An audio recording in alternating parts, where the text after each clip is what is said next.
This is what Einstein said. The significant problems we face cannot be solved at the same level of thinking we were at when we created them. Let me say that one more time.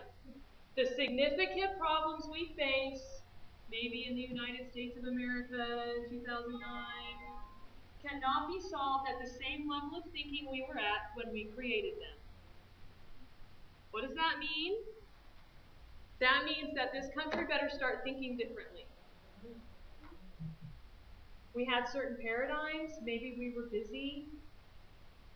I think it's a blessing that we've had runaway taxation, because there are a lot of people in this country who have let small things happen for a really long time, at least 100 years. And now we're ready to do something.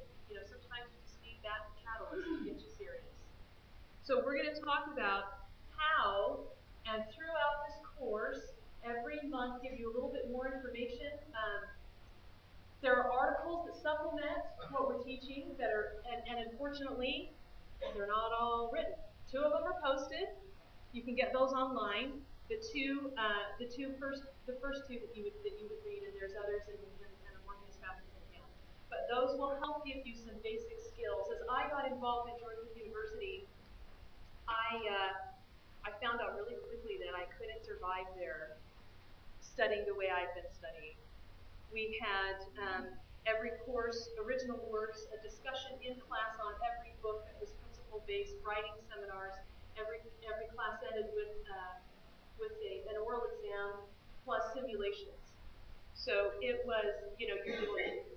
You're living it. And so I want to baby step us into some of those ideas to begin living it. And the only way you're going to make this part of you is to read it and think about it and talk about it, and then read it and think about it and talk about it some more. And so this class is just meant to be a catalyst and an inspiration for you to go home and do that. All education is self-education, and I know that because when I had kids, I started homeschooling them, and it was like I'd never been at school.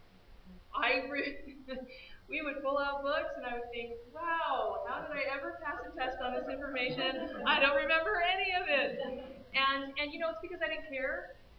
It was because it was about stuffing it in and passing a test and then forgetting it. Does that sound familiar to you? So when you care, you'll recall it.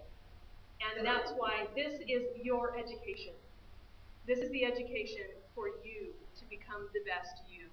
And what we're interested right now, we're interested in government. We're interested in turning things around, so that's where we're going to start. Now, there are 5 principles of lifelong learning that are in our mission statement. I want to touch on those really quickly. Blaine talked about truth. The second one is central classic. It says classics. The second one is mentors. Your first and most important mentor is your central classic. Okay? This is, for most people, their religious text. This is not a book with truth. This is not a classic with truth. This is the truth. It's your standard. And the article on it is called Your Standard for Truth. What are you going to gauge everything you study by? Because if you don't have a truth higher than yourself, you become a law unto yourself. There is a higher law that governs this earth, and it's not just in the scientific realm. There are principles that govern every area of our lives, and like Blaine explained, they're the truth. And that's why Christ taught that they would make us free. If we will do our part, He will reveal them. So, Central Classic is something that you need to get in your hands. You need to have it in one hand and have what you're studying in the other hand. And there are some pointers that helped me in that article that's online. You got to pull it offline. It's not in the course material. Anyway, that may help you. But fundamentally, when you study and think think that you've happened upon a principle, go to that book and see if Skousen's right. Make sure he's right, and then begin to live it. So another mentor is going to be God, first and most important mentor. is going to be the revelation that you receive as you study. So the most important things I've learned while I was studying were not written in a book. So be open to that. Know that when you open your heart and you start to get serious about trying to figure out what's right, that you'll receive truth. And the third one is going to be physical mentors. Mentors in the form of books, in the form of experiences, in the form of universities. Maybe Lane and I will help be a mentor to some of you. Some of you have been mentors to me. And make sure that when you let someone mentor you, that you hold your Central Classic and God up higher than them. And secondly, that they have what you want. Make sure that mentor has what you want and make sure they know how they got it.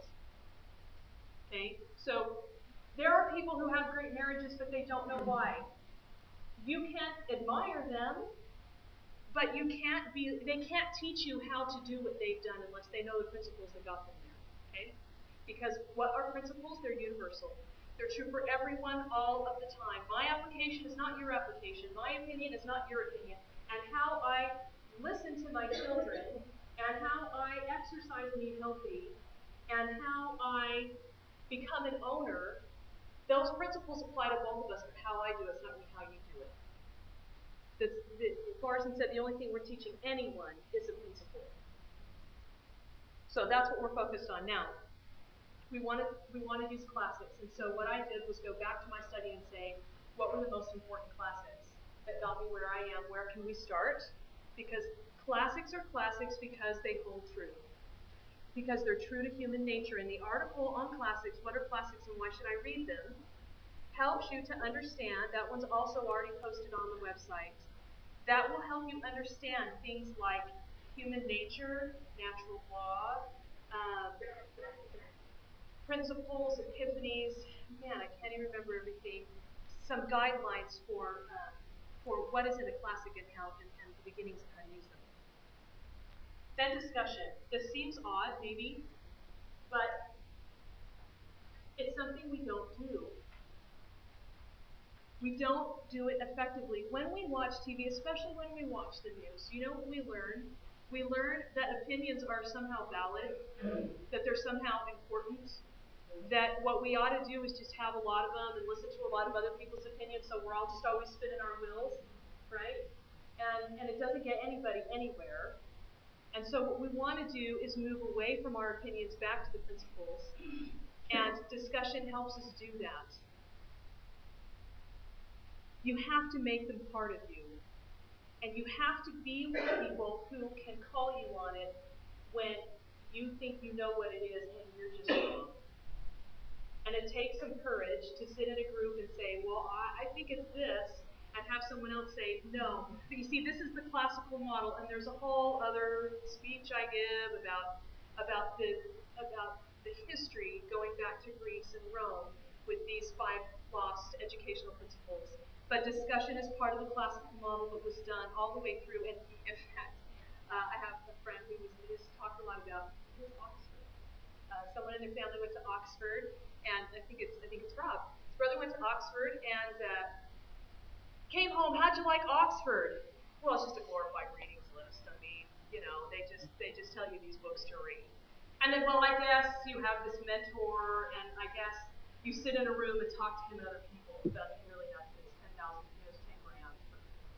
Well, because it's the classical model, because it's the right way to learn to make it part of you. And that's all they're doing in Oxford, is giving you classics and a mentor who happens to be the world expert on it, and then a pod of 5 to 10 individuals who hash it out with you.